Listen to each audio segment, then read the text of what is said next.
মূল মন্ত্র হচ্ছে তাবিজের নিয়ম, তাবিজের রুলস। প্রত্যেকটা রুলস মেনে মেনে তাবিজের কাজ করতে হবে।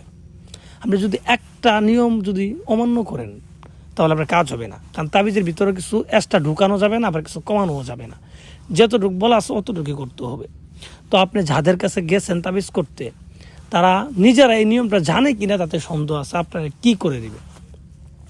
তাই বলে আপনার কোনো কবিরাস্তানদের কাছে যাইতে হবে না। আমি আপনাকে যেইভাবে বলি আপনি ওইভাবে তাবিজটা নিজে লেখেন, কাজ হবে 100%। আর একটা কাজ হইতে সময় লাগবে 72 ঘন্টা। তা আপনি বলতে পারেন ভাই বিভিন্ন লোক তো বলতেছে 24 ঘন্টা, 2 ঘন্টা, 1 ঘন্টা, 5 মিনিট, 10 মিনিট এর মধ্যে বশ করে দিবে। তো এগুলো সব ভুয়া কথা। কারণ একটা তাবিজ করতে গেলেও তো আপনার একদিন সময় লাগবে, একদিন সময় লাগবে এই তাবিজটা করার পরে, 2 দিন সময় লাগবে এই তাবিজটার প্রভাব ফলতে, তারপরে স্যার আপনার কাজ দেখা দিবে। তো আপনাকে 5 মিনিটে কেমনে করে দিবে, নাকি তাবিজ লেখা লাগবে না? তো এগুলো অযৌক্তিক কথা দিয়ে মানুষকে আসলে ধোঁকা দেওয়ার মতো লোক আমরা না। কারণ আমি আপনাকে বলিনি আপনি আমার কাছে কাজ করেন, বা আমি লিখেও দিই যে কাজের জন্য যোগাযোগ করেন, এরকম না। তো আপনি নিজে করেন, আমি নিয়মটা বলে দিব, যেইভাবে বলে দিব আপনি নিজে করেন, কাজ হবে 100%। তো কীভাবে করবেন আমি নিয়মটা সুন্দরভাবে বলে দিচ্ছি।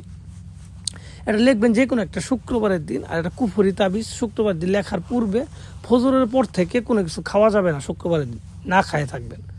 এবং শুক্রবার যে সময় আজান পড়বে, মসজিদে আজান পড়বে, ওই সময় এই তাবিজটা লিখতে হবে। এবং নিজে ঘরে বসে লিখবেন, নিজে ঘরে বসে লিখবেন। তো কীভাবে লিখবেন? যখন তাবিজটা লিখবেন, যার জন্য করবেন তার কথা মনে মনে ভেবে লিখবেন, এবং তার ছবিটা চোখের মধ্যে ভাসিয়ে লিখবেন।